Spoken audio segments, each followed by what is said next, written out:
Hello friends, good morning. A two self study online channel में आप लोग का स्वागत है। यह वीडियो बहुत मज़ेदार होने वाला है।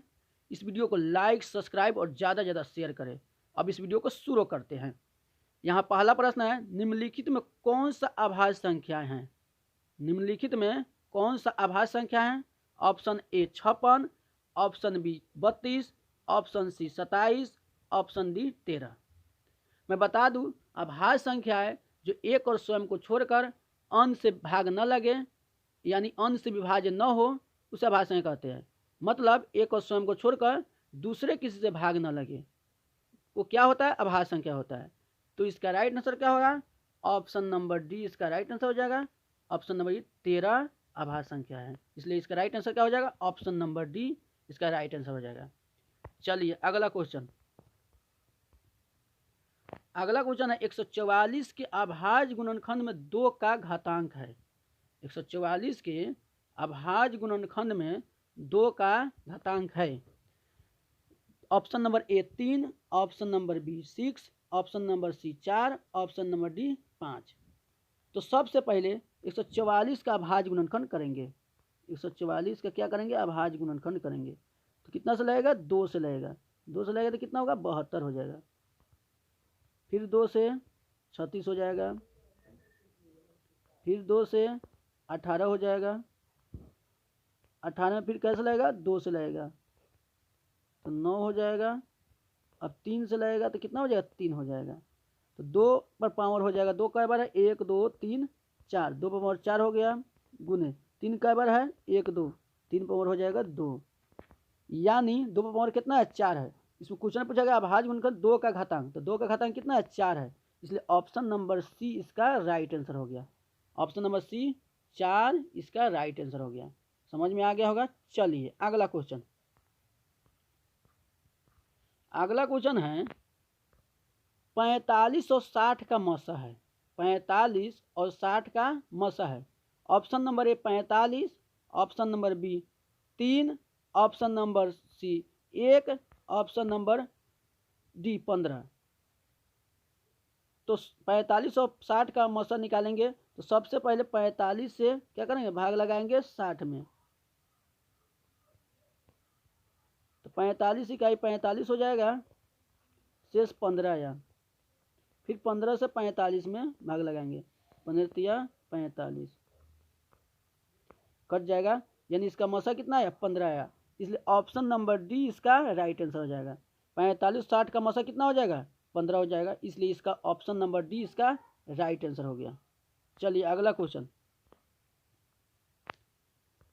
अगला क्वेश्चन है, स अभाज्य संख्या का मसा होता है। स अभाज्य संख्या का मसा होता है। Option number A 2, option number 1, option number B 1, option number C 3, option number D none of these. तो मैं बता दूं, सभाज्य संख्या है। सभाज्य संख्या उसको बोलते हैं जिसका मौसा कितना होता है? 1 होता है। तो इसलिए इसका राइट आंसर क्या है? Option number B. जैसे बता दूं, 2 3 5 7 11 13, इसका क्या है? अभाज्य संख्या है। तो इनमें से किसी का 2 अभाज्य संख्या का अगर मौसा निकालें तो कितना होगा? 1 होगा। और 2 अभाज्य संख्या का मौसा अगर 1 होता है तो वह सभाज्य संख्या होता है। क्या होता है? सभाज्य संख्या होता है।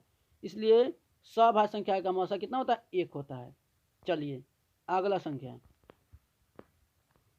अगला संख्या है √2 है। तो मैं बता दूं, रूट में दिया हुआ जिसका वर्गमूल पूरा पूरा ना निकले वह क्या होता है? अपरिमेय संख्या होता है। तो इसका आंसर क्या हो जाएगा? ऑप्शन नंबर बी इसका राइट आंसर हो जाएगा। ऑप्शन नंबर बी इसका राइट आंसर अपरिमेय हो जाएगा। √2 क्या है? अपरिमेय संख्या है। कोई भी अगर संख्या रूट में दिया हो जिसका पूरा वर्गमूल ना निकले वह क्या होता है? अपरिमेय संख्या होता है। इसलिए इसका आंसर क्या हो जाएगा? ऑप्शन नंबर बी इसका राइट आंसर हो जाएगा। चलिए अगला क्वेश्चन। अगला क्वेश्चन है, संख्या 3.23 ऊपर रेखनी दिया हुआ है को P/Q के रूप में होगा। ऑप्शन ए में दिया 3/10, बी में 36/18, सी में 7/99, डी में NT यानी नॉन ऑफ दी। तो इसको किस तरह बनाएंगे? जितना पर रेखनी दिया था उसके बदला में उतना 9 दे देते हैं नीचे। ऊपर हो जाएगा 323, पूरा अंक उतार देते हैं। उसमें से बिना रेकरिंग वाला यानी 3 घटा देंगे तो कितना हो जाएगा 320 हो जाएगा बटा 99। कटने वाला नहीं है, भाग नहीं लगेगा, इसलिए इसका ऑप्शन नंबर डी इसका राइट आंसर हो जाएगा। कितना हो जाएगा? ऑप्शन नंबर डी इसका राइट आंसर हो जाएगा। चलिए अगला क्वेश्चन।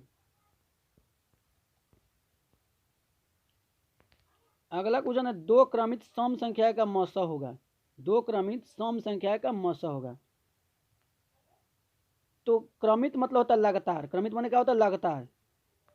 तो कोई भी सम संख्या ले लेंगे, जैसे 2, 4, 6, 8, 10, 12, ये सब क्या है? लगातार सम संख्या है। तो कोई भी दो लगातार सम संख्या मौसा निकालेंगे, 6, 8 निकाले, चाहे 2, 4 निकाले, चाहे 4, 6, चाहे 8, 10 मौसा निकालेंगे तो कितना आएगा इसका मौसा? यानी एचसीएफ 1 आएगा।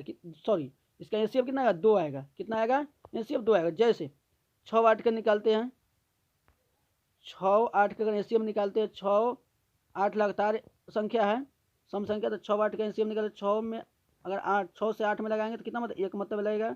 कितना इसका हो जाएगा? 2 हो जाएगा टर्नेबल। 2 से 6 कट जाएगा 3 मरतबे, 6 कट जाएगा, पूरा कट जाएगा, इसलिए इसका एचसीएफ कितना होगा? 2 होगा। इसलिए कोई भी दो लगातार यानी क्रमित संख्या है, सम संख्या हो, तो उसका एचसीएफ कितना होता है? 2 होता है। कोई भी दो क्रमित संख्या है, सम संख्या हो, कोई भी दो क्रमित सम संख्या हो तो उसका एचसीएफ कितना होगा? 2 होगा। इसलिए ऑप्शन नंबर बी इसका राइट आंसर हो जाएगा। कितना इसका राइट आंसर हो जाएगा? ऑप्शन नंबर बी, 2 इसका राइट आंसर हो जाएगा। चलिए अगला क्वेश्चन। यदि ए और बी अभाज्य संख्या है तो ए और बी का एचसीएफ होगा। तो कोई भी दो अभाज्य संख्या हो, जैसे पी क्यू हो, ए बी हो, कोई भी दो अभाज्य संख्या हो, उसका एचसीएफ याद रखे 1 होता है। कितना होता है? 1 होता है। चाहे 2 या 3 हो अभाज्य संख्या, उसका एचसीएफ कितना होता है? 1 होता है। इसलिए इसका राइट आंसर क्या हो जाएगा? ऑप्शन नंबर डी इसका राइट आंसर हो जाएगा।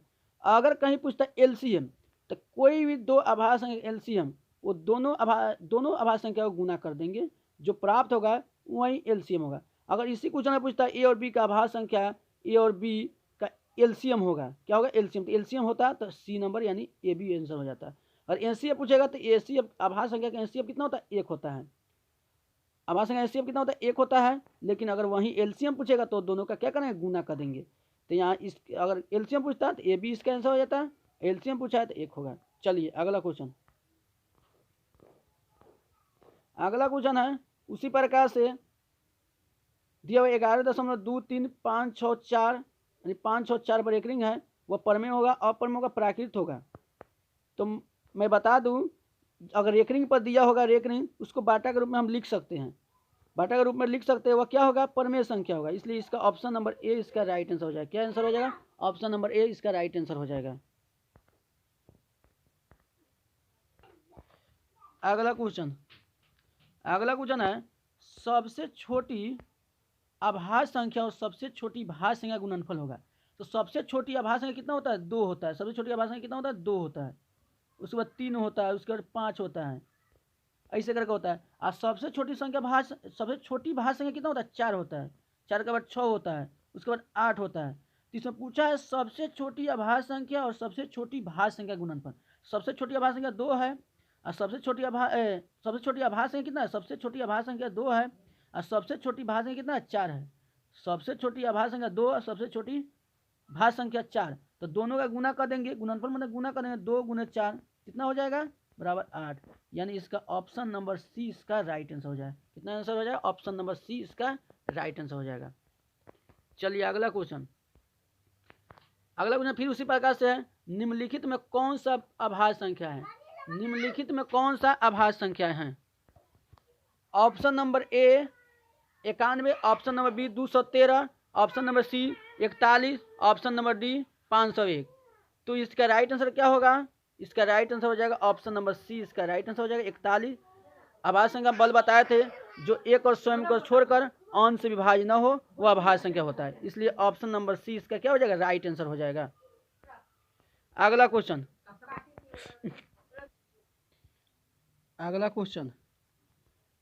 क्वेश्चन है निम्नलिखित में कौन सा शांत है? निम्नलिखित में कौन सा शांत है? Option A 3/8, option B 2/15, option C 29/243, option D 17/23। तो शांत वो होता है जिसका नीचे वाला गुणनखंड 2 पर पावर m और 5 पर m का रूप का होता है। यानी नीचे वाला गुणनखंड 2 और 5 होता है वह शांत होता है। केवल 2 रहेगा तो भी शांत, केवल 5 रहेगा तो भी शांत, और 2 और 5 रहेगा दोनों रहेगा तो भी शांत। उसके अलावा दूसरा कोई रहता है तो क्या होता है, अशांत होता है। इसलिए ऑप्शन नंबर इसका राइट आंसर होगा। क्योंकि 8 का गुणनखंड करेंगे 2 आएगा, फिर 2 से लगेंगे तो 2 आएगा, यानी 3 को क्या हो रहा है, 2 आ रहा है। इसलिए ऑप्शन नंबर ए इसका राइट आंसर हो जाएगा। चलिए अगला क्वेश्चन है, दो परिमेय संख्याओं के बीच कितनी परिमेय संख्या होती है? दो परिमेय संख्या के बीच कितनी परिमेय संख्या होती है? तो इसका हो जाएगा आंसर ऑप्शन नंबर डी, इसका राइट आंसर हो जाएगा अनंत होती है। कितना होती है? अनंत होती है। चलिए अगला क्वेश्चन, अगला और आखिरी क्वेश्चन है, 6, 8, 20 का एलसीएम एचसीएफ का अनुपात होगा। 6, 8 और 20 का एलसीएम और एचसीएफ का अनुपात होगा 1:20, ऑप्शन बी में है 3:20, ऑप्शन सी में 1:10, ऑप्शन डी में है नॉन ऑफ दिस, यानी इनमें से कोई नहीं। तो सबसे पहले इसका एलसीएम निकालेंगे। 6, 8, 20 का एलसीएम कितना हो जाएगा? 6, 8, 20 का एलसीएम हो जाएगा तुम्हारा, यानी एलसीएम यानी लॉसव हो जाएगा, लघुत्तम हो जाएगा, कितना हो जाएगा? 6, 8, 20, 120 हो जाएगा। कितना हो जाएगा इसका एलसीएम? 120 हो जाएगा। एचसीएफ कितना होगा? एचसीएफ इसका हो जाएगा तुम्हारा 2 हो जाएगा। कितना हो जाएगा? 2। तो 120 और 2 तो कटेगा कि ना, 120/2 यानी 1:60, यानी 60:1 हो जाएगा। यहाँ पर ऑप्शन नंबर नहीं दिया, ऑप्शन में ए बी सी में नहीं है, इसलिए ऑप्शन नंबर डी इसका राइट आंसर हो जाएगा। कितना इसका आंसर हो जाएगा? ऑप्शन नंबर डी इसका राइट आंसर हो जाएगा। एक बार बता दें, 6, 8, 20 का एलसीएम निकालेंगे। 6, 8, 20 का एलसीएम 60 होगा, सॉरी 120 होगा। एलसीएम कितना होगा? 120। और ये तीनों का एलसीएम निकालेंगे, एलसीएम निकाले तो 120 होगा, और एलसीएम निकालेंगे तीनों का तो 2 होगा। कितना होगा? 2 होगा। इसलिए 120/2, 60 में कटेगा तो ऊपर 7 नीचे 1, यानी इसलिए 60 कितना हो जाएगा? 1 आंसर हो जाएगा। ऑप्शन ए बी सी में नहीं है, इसलिए ऑप्शन नंबर डी इसका राइट आंसर हो जाएगा।